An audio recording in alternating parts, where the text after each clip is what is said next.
యోబును దేవుడు పరీక్షించుట the testing of Job by God అనేది బైబిలులోని యోబు గ్రంథం బుక్ ఆఫ్ జాబ్ లో వివరించబడిన ప్రధానమైన విషయానికి. ఇది మానవుని నమ్మకాన్ని, సహనాన్ని మరియు న్యాయస్థాపకతను పరీక్షించే కథ. యోబు కథ సారాంశం. యోబు ఒక ధనవంతుడు, నీతిమంతుడు మరియు భక్తుడైన వ్యక్తి. దేవుడు ఆయనను ఆశీర్వదించి కుటుంబం, ఆస్తులు మరియు ఆరోగ్యాన్ని ప్రసాదించాడు.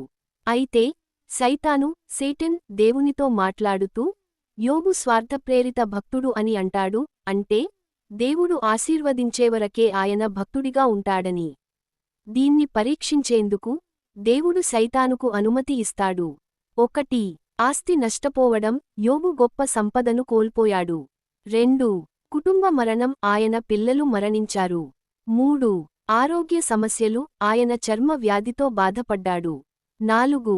స్నేహితుల నిర్దయనీతి, యోబు స్నేహితులు ఆయనను తప్పుబట్టారు, పాపం చేసినందువల్లే ఈ శిక్ష వచ్చిందని అనుకున్నారు.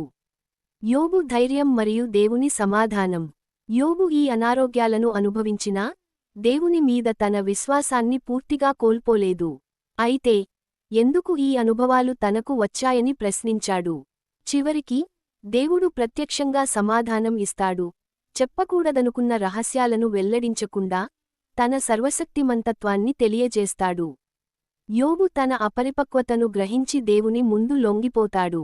దీని ఫలితంగా దేవుడు యోబును మరలా ఆశీర్వదించి, ఆయనకు రెండింతల సంపదను, ఆరోగ్యాన్ని మరియు కొత్త కుటుంబాన్ని ప్రసాదిస్తాడు. ఈ కథ నుంచి నేర్చుకునే పాఠం. పరీక్షలు భక్తులను మరింత బలంగా మార్చవచ్చు. దేవుని మార్గాలు మనకు అంతుబట్టకపోవచ్చు. నమ్మకాన్ని కోల్పోకుండా భక్తితో ఉండాలి. అసలైన న్యాయం దేవుని చేతుల్లోనే ఉంటుంది.